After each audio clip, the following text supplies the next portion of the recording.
There we go. Hey everybody, Jake Klein, Photog Travels. I started to do a mod and realized you're supposed to be documenting everything, Jake. Okay, so here's what it is. I was diagnosed just the other day. Sorry about that. I just took a nap, so my eyes are all icky. I was diagnosed with sleep apnea. Pretty severe. Apparently, I stopped breathing 45 times an hour. So, in any case, they are giving me what's called a BiPAP, not a Cpap, but a BiPAP machine and a humidifier. And I needed to find not only a place to put those items so that I can use them when I'm sleeping, but also how to power them. I have an '08 Itasca Navion 24J. It is a lovely motorhome slash RV, but it does not have certain things like power in the very back. So I now have solar power. Might not be the prettiest that you'll ever see, but I'm going to share it with you anyway. And what I've done is I've decided to drill holes through the wood and run a essentially extension cord all the way to the back. And so I'll stop talking and flip the camera around and show you what it is that I'm in the midst of doing before I completely finish it. And then you go. Should have cleaned things up before doing it. But anyhow, so this is a nice little foot thing that I have there for all my shoes. This is the entrance to my home.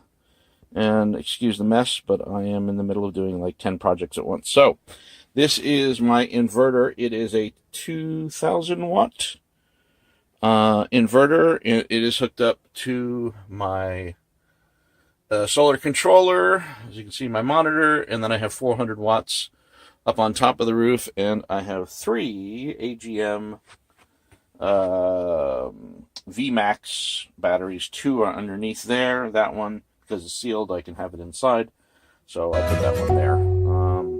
Just for now, that's where it's sitting. I'm probably going to add in a 3rd battery. But in any case, so what I needed to do was somehow get power from there for when I'm off-grid, because I'm not always hooked up somewhere, to up there where it's going to go. That's where the Cpap machine will go.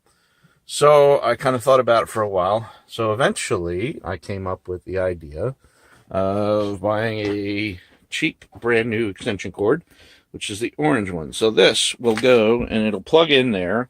It'll come up here. I'm running it through originally what was the wiring, because the old, when I bought it, there was a TV right there. I now have a TV on a swivel here, but the old TV was up there, so that's where the wiring is still running. And so what I've done is I snaked it through, which is behind there. I just drilled that hole that I got when I bought this just at Home Depot. What I'm going to do, so this is a cabinet here, which I use as a food pantry cabinet, but it holds coffee and some other things like that up there.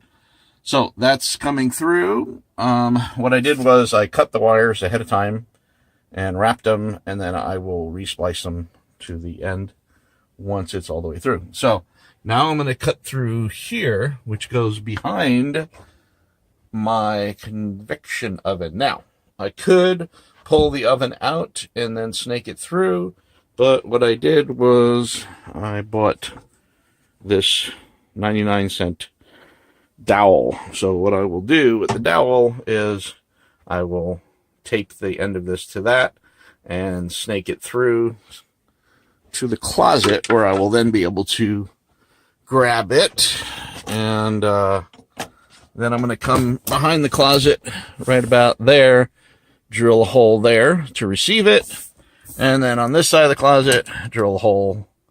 There we go. You can see where I'm pointing. Drill a hole there. That'll come out behind my little makeshift extension of a closet, which is just a larger piece of dowel that I wedged in there. And then that will go into here. So I'll take the stuff out of here, drill a hole into there. It'll go behind there, drill a hole into there, into that one, and then drill a hole into there. And eventually we'll end up right there where I need the extension cord to be. So that's what I'm doing. I could do it a couple of different ways and run it through the LED lights that are here, and then run an inverter that converts it from the 12-volt LED lights to, but I don't have the whole system hooked up, so that really wouldn't do me any good. So it has to run from the solar so that I can run it off the solar. And I can run it off the solar whether it's plugged in or whether it's dry camping. So that's what I'm doing. And I think I will take a few pictures of it and maybe run little short clips of the video as I'm drilling holes and running it through. So that's it. So everything is done. You can tell by my hair. It took a lot longer than I thought. Typical. But now it is, let's see here. It's plugged in. There. It's running up. Put a little clip holding it in place. It's running through there where the other wires originally were for the TV. Running through there. I had to snake it. That was what took so long. Behind the convection oven. It's now running back behind my clothes. Hole in there. Excuse me, running all the way back to here. And there is the plug. So the machine will sit up there right above where I sleep. And yeah, we're good to go.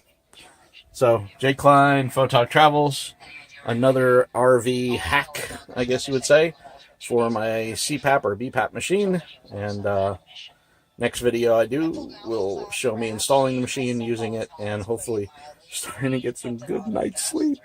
Peace out. As always, subscribe below, and we'll see you.